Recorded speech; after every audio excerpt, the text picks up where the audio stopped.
for the 18th. Any declarations or conflicts of interest? Seeing none? No. Okay, seeing none, can we have approval of the agenda? Mr. Chair, just on approval agenda, I'll just want to add new business for the next meeting, just an update on the capital regional active transportation task force.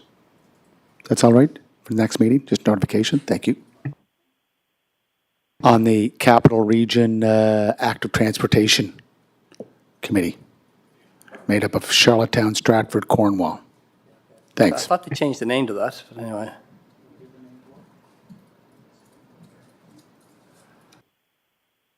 Okay. Could I add something there as well, Terry? Go ahead. Just under new business, I know we talked about it at the last council meeting, just to have a brief discussion on the STUMP program. On the what program? On the STUMP program, stump removal program. Stump? STUMP, yeah. The stump Okay. removal program. Thank you. So what did you want to talk about on the stump removal program? Well, I wanted to talk about, there's a couple of residents in my area that did what we're saying in the criteria, but they did it in June. And I'm just wondering, are we overwhelmed by applicants now, or for our money, or can we look at previous people that did this for rebates? Okay.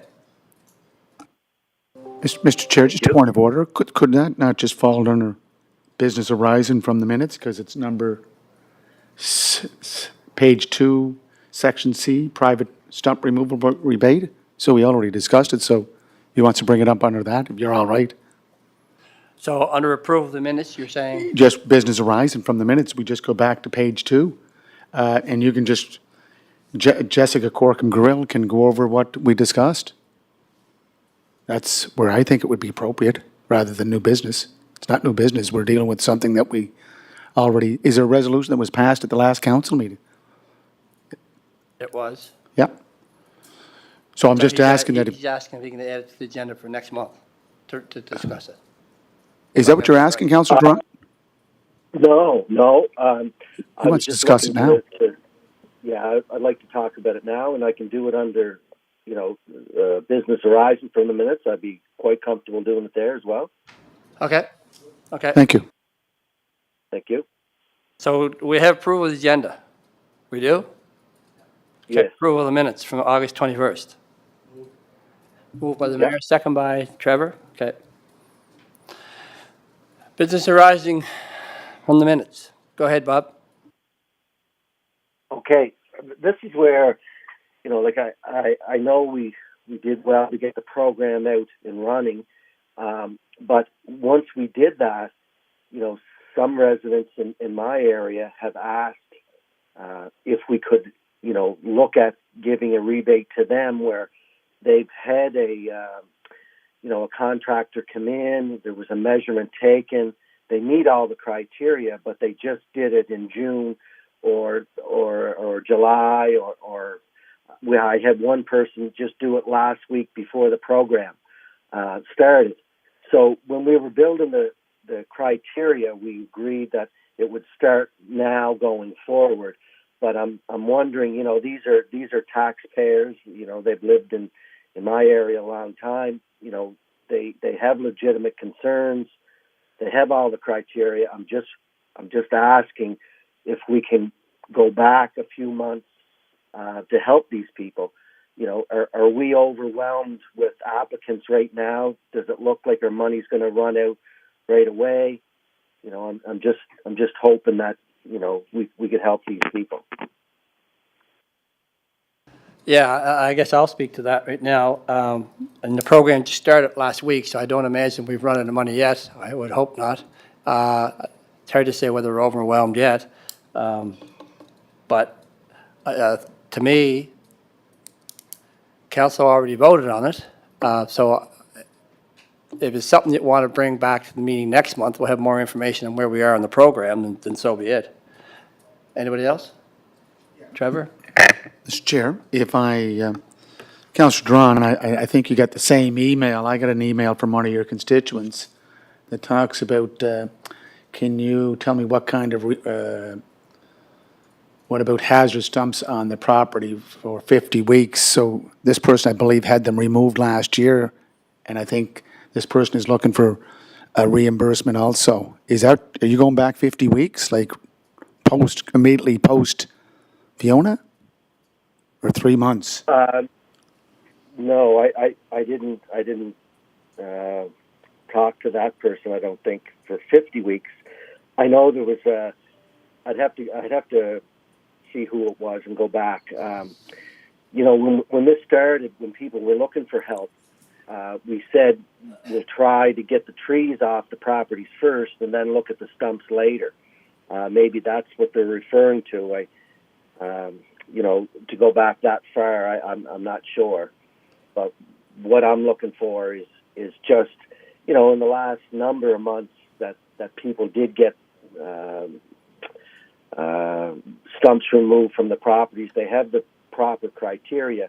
I know when we were developing this, I wasn't thinking about that. I guess council voted on it. But again, you referenced there, we voted one way, we were 7-2, and then Councillor McCabe voted. The issue at that point was we wanted to get the program going, so we approved it. And when I mentioned it at the last council meeting, Councillor Bernard said, well, maybe we could talk about it at the committee level again. So, there's residents that, they paid their taxes, they tried to wait, they had an opportunity to get it done. They paid out of pocket. They're not looking to get rich. They're just looking to access the program now, just like everybody else. But, they kind of had to be forced to do it when the people could do it. So what I'm looking for is this committee, if we can determine or we can ask to change the program a little bit, and then if it has to go back to council to get voted on, then so be it. I think the discussion around it, when we did have the discussion, was maybe a little foggy on who could access the program. And, the criteria was we'll try to get the front yards done first, and then we'll work on the backyards. But what I hear from people, well, I have a huge stump in my backyard. Could I, am I not going to be able to get it? What's hazardous? If it's sticking out of the ground, it's not just for view. I guess they'd all have to be done. So, what I'm asking is, can we tweak the program a little bit if we're not overwhelmed with money, right? So I don't know if there's any appetite to go back for a few months and help those people. That's all I can ask. I can ask if we can look at it. I think the ones in the backyards, if they're a hazard, can be eligible. I think that's in the criteria, so they can apply. But I think the staff, when they come out with this program, had some issues with receipts being backdated. I don't know, Jessica, if you want to speak on that part of it. Thank you, Mr. Chair. So when this was discussed, obviously we won't have funding to deliver stumping on every stump that's out there. So we had to come up with a framework. So we prioritized larger stumps and stumps in the front yard or hazards in the backyard. And it's very difficult for a contractor to confirm that it meets those criteria if the stump's already gone. So if a contractor, signs the paperwork now, I'm guessing most people didn't take a measuring tape and measure those stumps before they came out or have records of that. So if we go back and allow stumps that are already gone to be a part of the program, I'm not sure how we can make that criteria work without those records. That's my thought. Okay, thank you. Okay. Anybody else? Could I speak to that, Chair? Go ahead. Yeah, like Jessica, I understand that, but what happens when a person does have that? You know, I know a lady that, you know, they were given a bill, you know, by a company. It states that, it states the size of the stump and the date and the cost and everything. So she would meet that criteria, you know. So I know it's not for everybody, and we just can't be backdating it. But if there are legitimate people that have receipts and it states on it the size, or, you know, I had one person, well, I have the receipt, but look at the picture, and the picture is huge, is you know what I'm saying. Instead of trying to stop them from accessing it, I'm asking to open up our horizons a little bit and say, okay, is this reasonable? You know, does that picture fit the criteria, or does that receipt?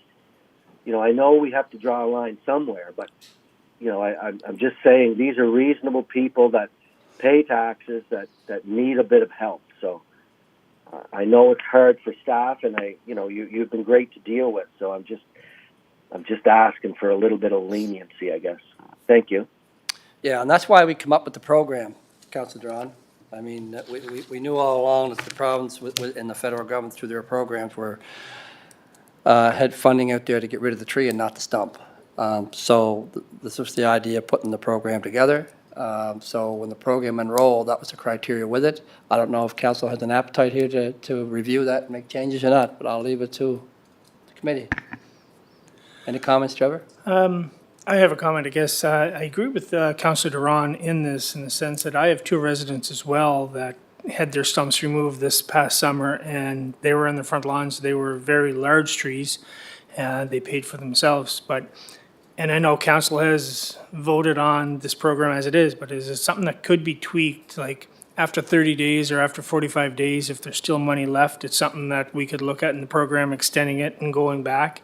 And if people still meet the criteria at that point with an older receipt, with documentation for the size of it, that's just something, like, I think Councillor Duran's asking for it to be tweaked, but maybe we can set it to a certain point that if there's still money left over, then we can look at going before that. That's my comment. Okay. Councillor Bernard, I know that you tried you made a lot of requests to the province about getting their money on board, and it just didn't come. That's why we had to wait as long as we did. And I had this conversation with Jessica, our manager of environment sustainability, last week, that if the money had come earlier, that we could have reached out. But if we're going to do it, and Councillor Duran, I just sent the email from one of your constituents. If we're going to do it, we have to go right back to the start. You can't go back a quarter or a half a year. You have to go back to the whole, right since residents started to take the stumps out. That'd be the only fair and equitable way to do it. Now, is that going to cost more than $250,000? I'm sure it will. So is council willing to fork up more money? That's what it comes down to.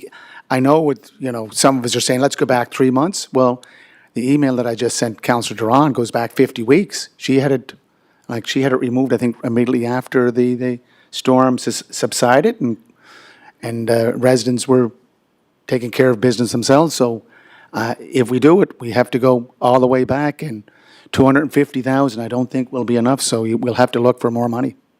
That's my view, sir. I don't know if you... Could I just comment, I think Councillor staff Bernard? will have to look at the criteria too. I don't think you can just, I think they'd have to have pretty solid information with the stump, like Jessica said earlier, what the size of the stump is and the cost to remove it and so on. So anyway, it's something that we can discuss and take it to council and see what council says. That's what committee's wishes are. That'd be great. Good. Okay. Yep. All right. Let's move on to reports. The Fall Tree Order Award. Morgan? Just 1 second, Councillor Bernard. So are we moving this up to council, or is that where I hear you come from? What's that, Bob? Are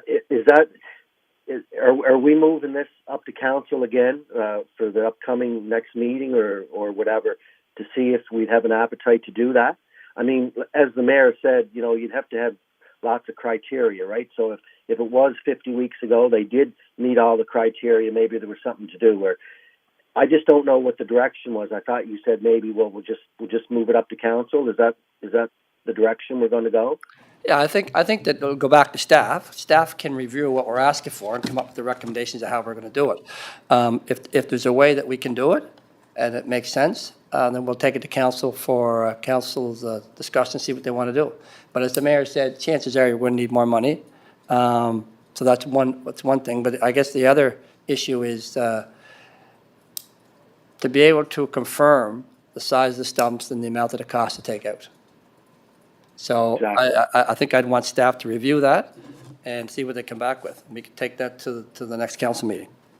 Mr. Chair. That's awesome. Yeah, Mr. Chair, could I just also, if we're going to change course on what we already decided last month's regular monthly meeting, then just as you said, we need the information of what has been already assessed to this point, how much has already been given out, and looking back, I'm sure that Morgan and Simon must have a good idea, or at least an idea of what remains out there, what was taken care of, and then we could determine a cost, and that report could come from Jessica Gorman, our Manager of Environment Sustainability.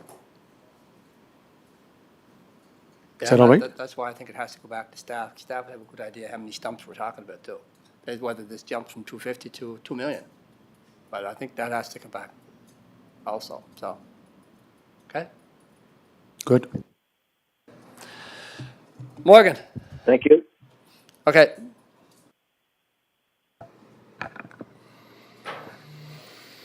Okay, thanks, Mr. Chair. So the summary of my report here is essentially looking to have a contractor, or sorry, not a contractor, a nursery awarded our RFQ for a fall tree planting this coming fall. So, as you know, during budget approval, we had budget approval to increase our capacity for a second city street and park tree planting this fall. In light of Fiona with the loss of all the trees. So typically it's once a year. We normally do it in the spring. This time we're looking to do a round two, so to speak. So having said that, we put a list, like the Urban Forest team put a list together in August and had that sent out for request for quotes. We had four nurseries that came back and they provided their quotes.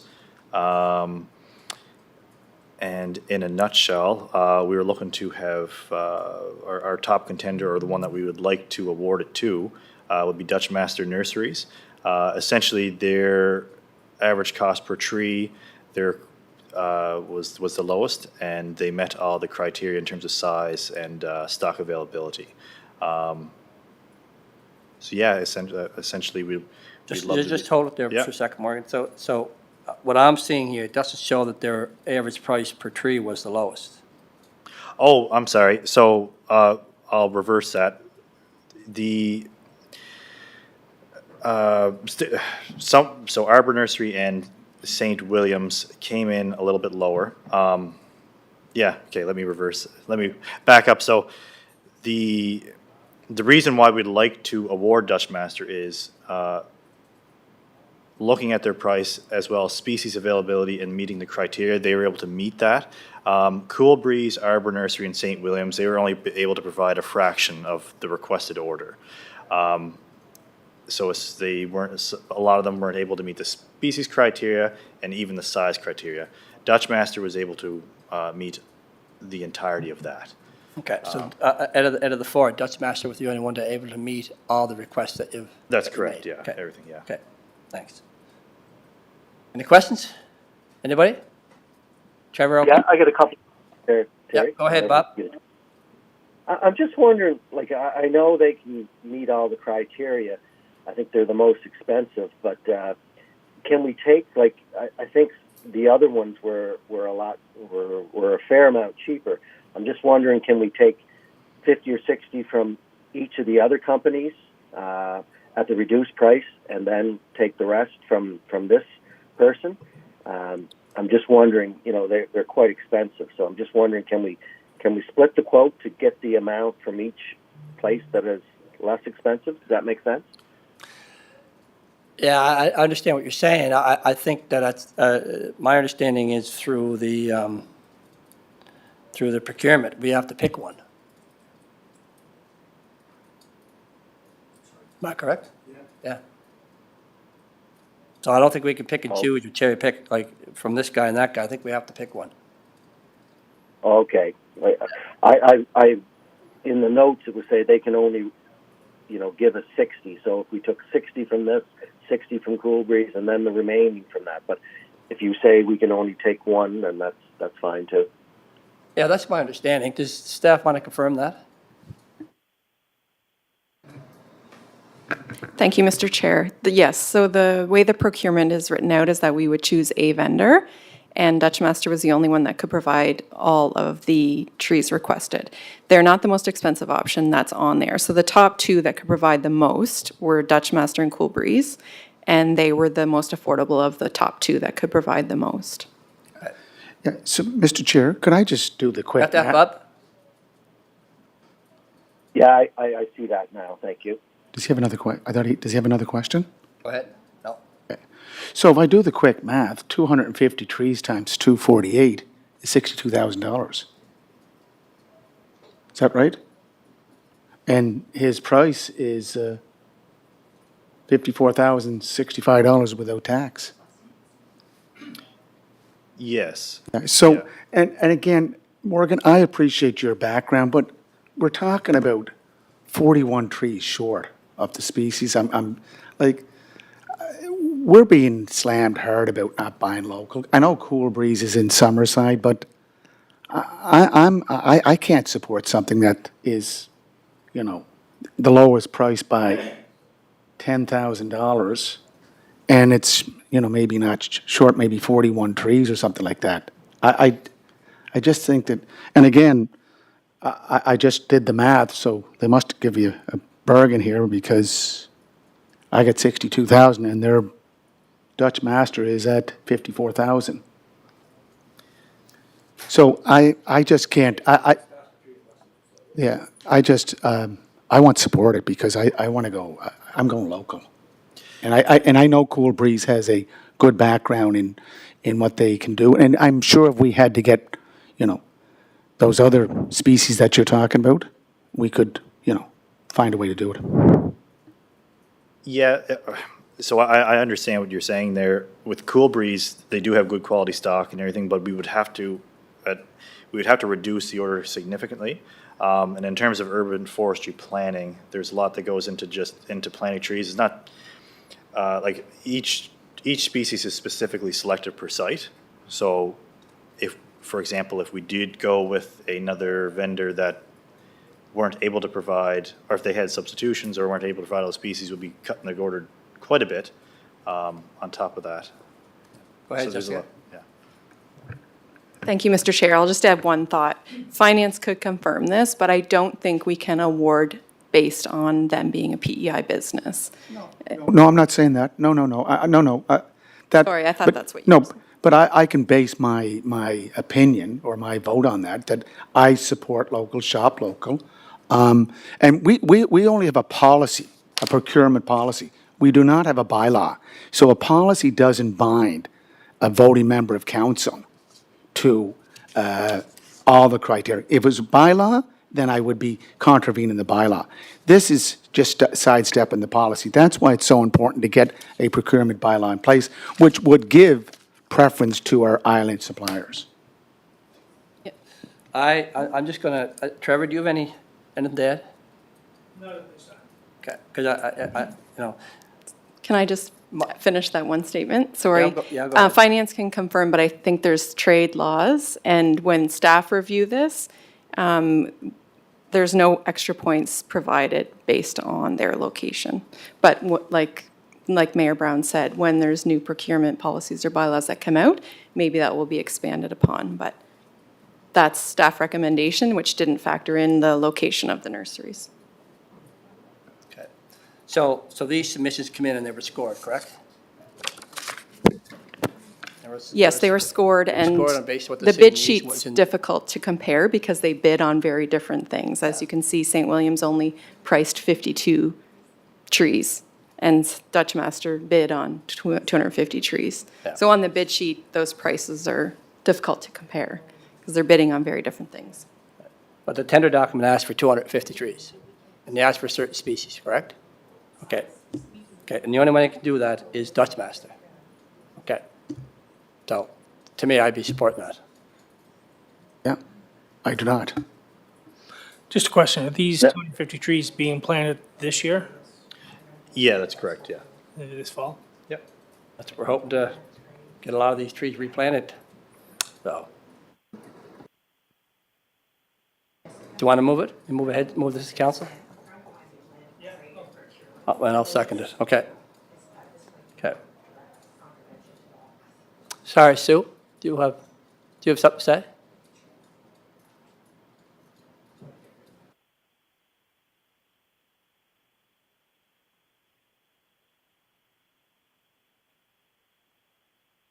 Is her mic on? I was just looking up the Atlantic Trade and Procurement Partnership Agreement because there might be some relevance there to, I appreciate we don't have the procurement bylaw done, but I just was, when I thought you were going down the road of giving it to local, I was concerned that we might be in breach of language in that Atlantic Trade Agreement, so, but if you're proceeding with the staff recommendations, yeah. a non-issue right now. And I'm going with lower price. Okay, lower prices. Yeah, well, no, but again, this is what we have to get to, guys. I know with the province, there is Atlantic Procurement Agreement, but that agreement is not binding our hands to buy local or or go with the lowest price. And we don't have the criteria here of how you evaluated them because, as you said, Jessica, it was hard to evaluate them. Is that what you were saying? Could you clarify? Mr. Chair, Through sorry. you, Mr. Chair. I was just pointing out that on the bid sheet, it's hard to compare the numbers because St. William's only priced 52 trees and Arbor Nursery only priced 60 trees. So we took we scored this based on price. So what we did was take an average tree cost. So if you'll see in the report, the average cost of a tree by Cool Breeze is $252. The average cost of a tree for Dutch Master is $248. And again, because Dutch Master was the only bid that met all the species that we need, the quantities we need, and the size we need, they were the only match. And of the top two contenders that could provide the most were the lower price. And so I'm okay with it. We got the species we want, we got the amount of trees we want, and we're prepared to plant them this fall. So, Trevor, you moved it? Yeah, I moved I it. second it, so.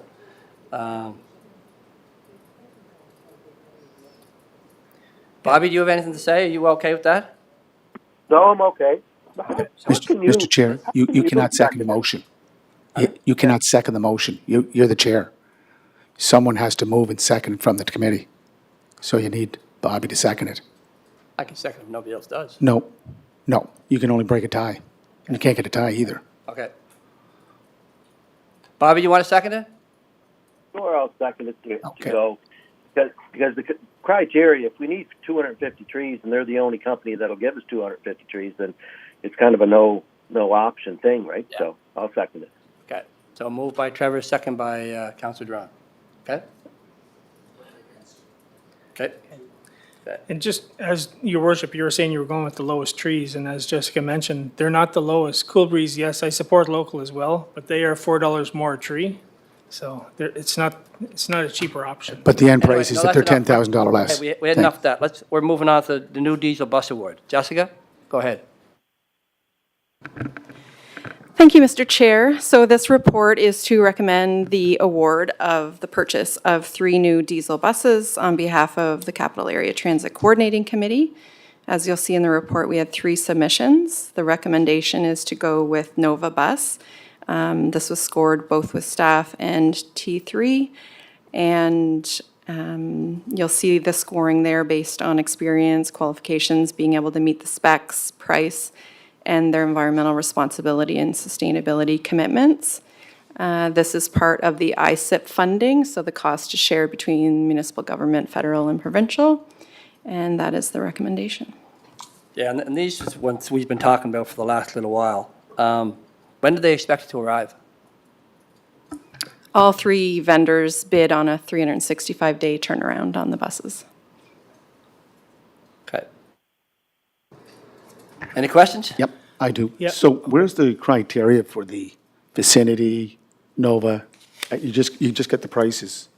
Did you? So in the report, there's a section called scores. So the criteria is listed under that, experience and qualifications, required specifications. That's not part of our package. In the report, I just have, I got 8.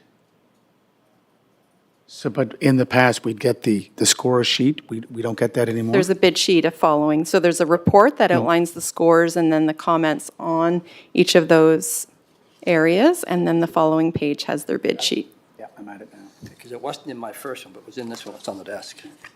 I'm looking at the one that, okay, Okay? just 1 second. Sorry, Yeah, it's but- page 8, 9, and 10. Okay, 8, 9, and 10. Okay.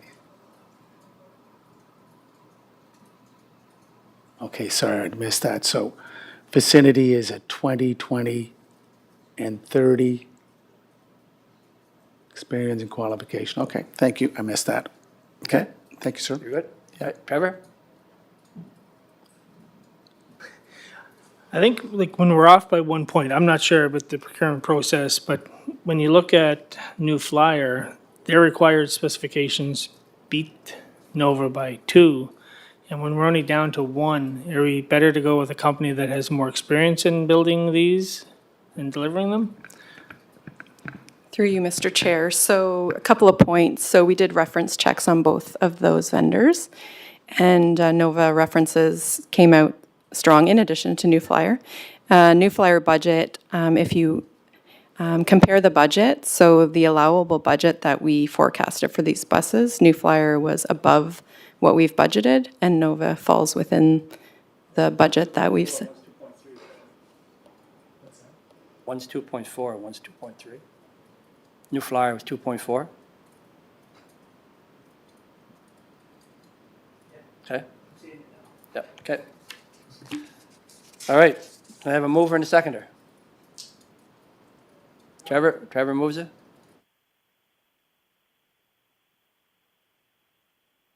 Councilor Duran, you want to second it? Sure. Okay, mover and a seconder. We're good. All right, bike locker agreement. Update. Brody, the man. Thank you, Mr. Chair. Welcome, Brody. Thank you. First time I think you've been in here. It is, yep. Yeah, welcome. Thanks. So staff's recommending that council approve the bike locker rental procedure. These bike lockers are very useful for commuters, protecting from theft and weather damage, and providing longer-term storage options help people to choose cycling as a more consistent mode of transportation. Right. So currently, there's 2 city-owned bike lockers with the capacity to store 4 bikes installed at the Fitzroy Parkade. And so Environment and Sustainability staff worked with the Charlottetown Area Development Corporation, CADC staff, to create a rental procedure and agreement so that we can rent these lockers out to members of the public.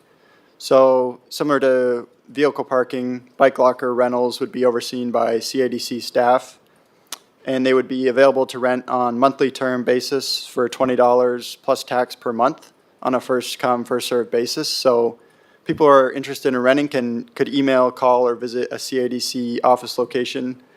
And if a space is available, they'd fill out the rental agreement in person or through email.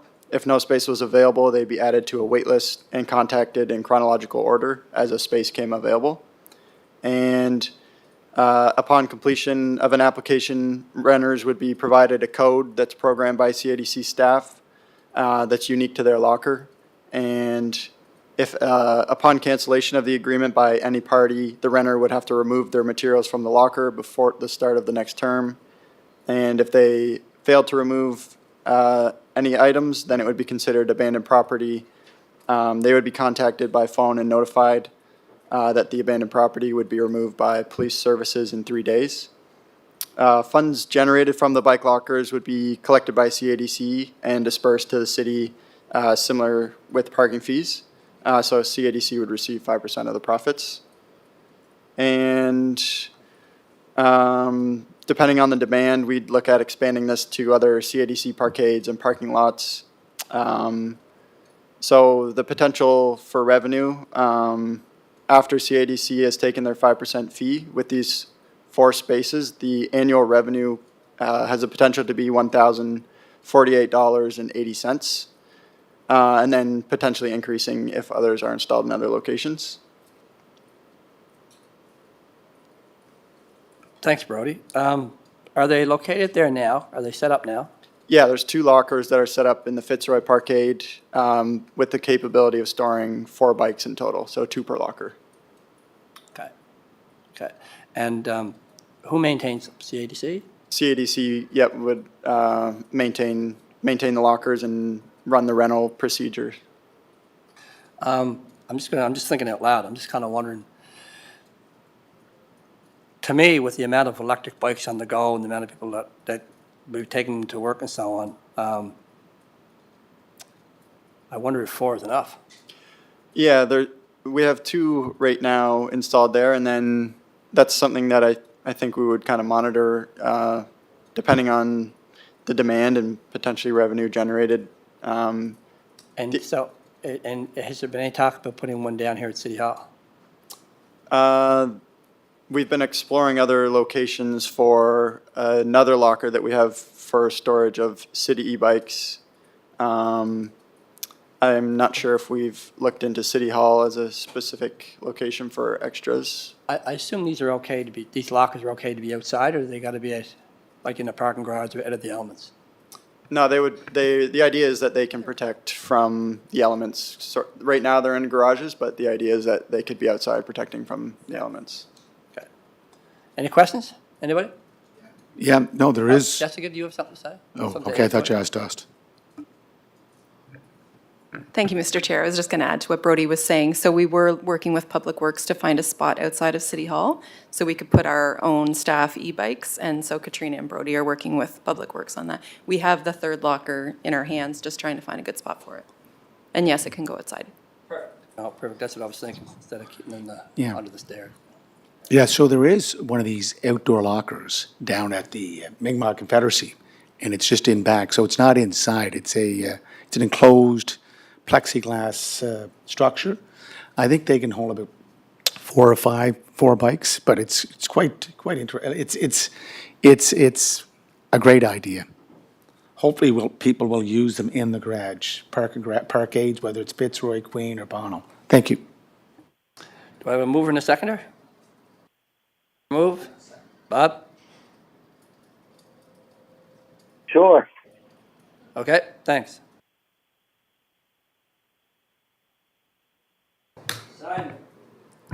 Thank you, Mr. Chair. Excellent. So I won't take up too much of your time. I just provide a quick summary of the report that was in the package relating to our spring planting efforts and what we're planning for the fall. So as you'll remember, we had Operation Relief, the goal of which was to plant mature, climate-resilient trees on private residence. We did 100 trees in the spring, and we're planning on doing an additional 75 in the fall. We prioritized people that had identified financial barriers to being able to plant, or were in priority areas, or priority wards. So that's all going ahead in the fall. We also have been doing some natural area restoration work. I'm very proud of what we've managed to achieve with our spring plantings. As a result of the increased capacity with our watershed groups, working with them, we planted 1,062 trees on of various sizes in various ecologically important sites impacted by Fiona in the spring.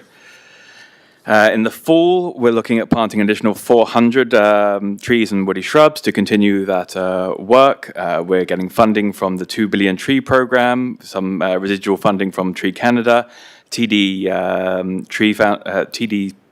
charitable foundation for planting trees, and some of the city operating budget.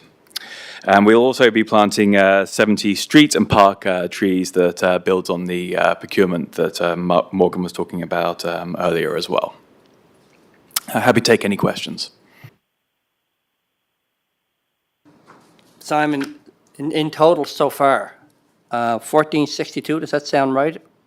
Or is there, or between the two of you and all the trees that we would have planted this year, is that a true number, or is it more than that? It would Well, I be. got, like you were saying, it was 175, the operation release, and there was 1,062 in the spring, and then another 400 in the fall, so is that the total? 1462?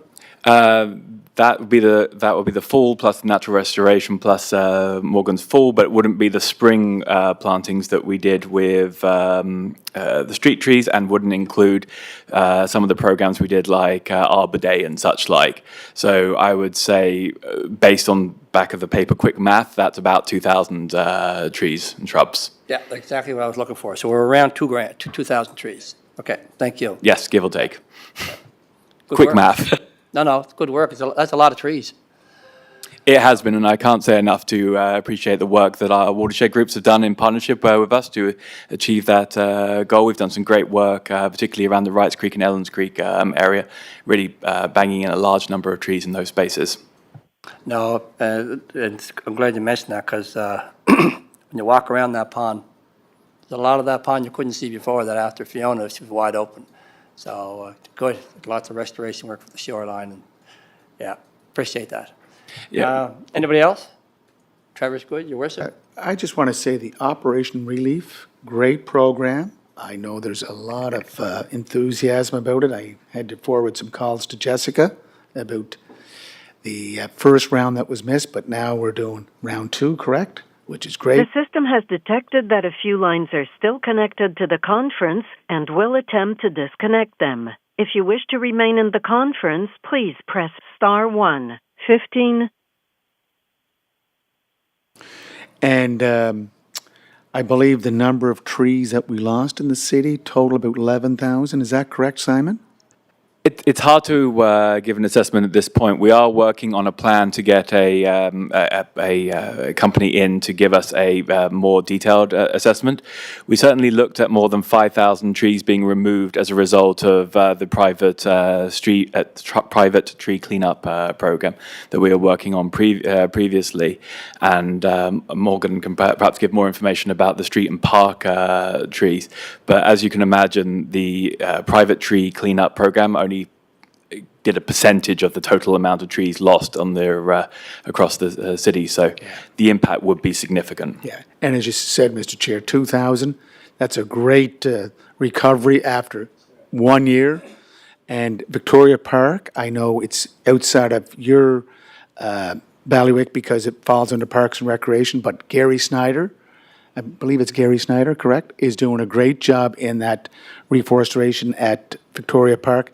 I can tell you, after the golf tournament, Stars for Life at Belvedere, just to see the devastation from Fiona, how it just ripped out that center, I think it was between hole 12 and 13, or hole 12 and 18, unbelievably, just the devastation. But great job, and continue the great job.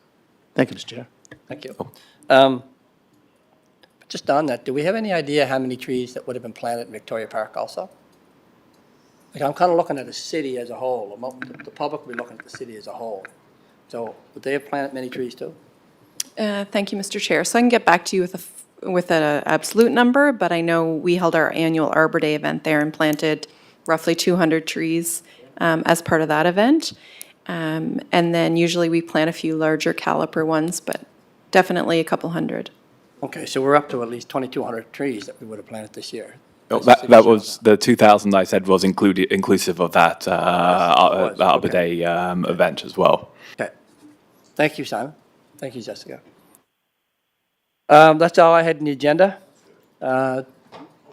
Move to adjourn. Mover, seconder. Bobby, do you have anything? You okay? No, good. You're good? Thank you. Okay, we'll adjourn. Thank you.